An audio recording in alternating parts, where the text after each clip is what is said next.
সমতীয়াপাৰা গোবৰ্ধন পাৰ শিৱ মন্দিৰৰ পৰিচালনা সমিতিৰ তৰফৰ পৰা পোনপ্ৰথমে এছাম গাইডক আমি আন্তৰিক অভিনন্দন জনালোঁ। তেওঁলোক আমাৰ এই ভিতৰুৱা ঠাইলৈ আহি আমাৰ যি প্ৰয়াস এই প্ৰয়াসখিনি অসমবাসীৰ লগতে ভাৰতবৰ্ষৰ ওচৰত তেখেতসকলে উত্থাপন কৰিব বিচাৰিছে।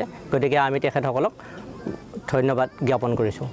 আমি গোবৰ্ধন পাৰ শিৱ মন্দিৰে বিগত 4টা বছৰ ধৰি গাঁৱত ব্যতিক্ৰম ধৰ্মী কাৰ্যসূচীৰে আমি দীপান্বিতা উৎসৱটি পালন কৰিছোঁ। আমি সম্পূৰ্ণ আধ্যাত্মিক ভাৱনাৰে আধ্যাত্মিক চিন্তাৰে আমি সম্পূৰ্ণ মাটিৰ চাকি আৰু মিঠাতেলেৰে কোনো ধৰণৰ প্ৰদূষণ যাতে নহয় সেই তাৰ প্ৰতি লক্ষ্য ৰাখি আমি এই অঞ্চলত ফটকা আতচবাজি বহিষ্কাৰ কৰি আমি এই দীপান্বিতা উৎসৱটি পালন কৰিব বিচাৰিছোঁ।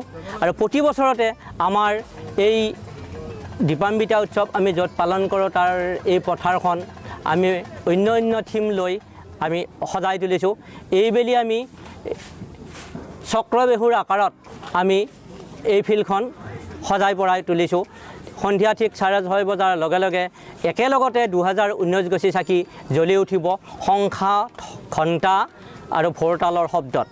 সেয়েহে আমি সমূহ অসমবাসীক আমি আহ্বান জনাব বিচাৰিছোঁ যাতে প্ৰদূষণমুক্ত এখন দেশ গঢ়াৰ ক্ষেত্ৰত ঠিক এই ধৰণে তেখেতসকলে আগভাগ লৈ কাম কৰি যায়। তাৰ বাবে এছাম গাইডৰ জৰিয়তে আমি সমূহ অসমবাসীলৈ আন্তৰিক অভিনন্দন জ্ঞাপন কৰিছোঁ আৰু তেখেতসকলে যাতে এইদৰে কাম কৰে তাৰ বাবে আমি আহ্বান ৰাখিছোঁ।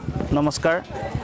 আমি সমতীয়াপাৰাত অৱস্থিত এই গোবৰ্ধন পাৰ শিৱ মন্দিৰৰ পৰিচালনা সমিতিৰ তৰফৰ পৰা সমূহ অসমবাসী ৰাইজলৈ দীপাৱলীৰ শুভেচ্ছা জ্ঞাপন কৰিলোঁ। আমি বিগত 2016 বৰ্ষৰ পৰা আজিৰ তাৰিখলৈকে এই 4টা বৰ্ষত একেলেঠাৰিয়ে এই দীপাৱলী উৎসৱটি উদযাপন কৰি আহিছোঁ। আমাৰ এই দীপাৱলী উৎসৱটোৰ এটি বিশেষত্ব আছে।